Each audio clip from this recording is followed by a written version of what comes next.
ir sakarīgi ar jaunu tehnisko apskatu un nomainītām uz obsikstām.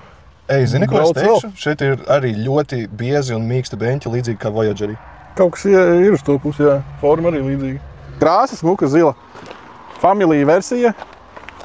Burtiski.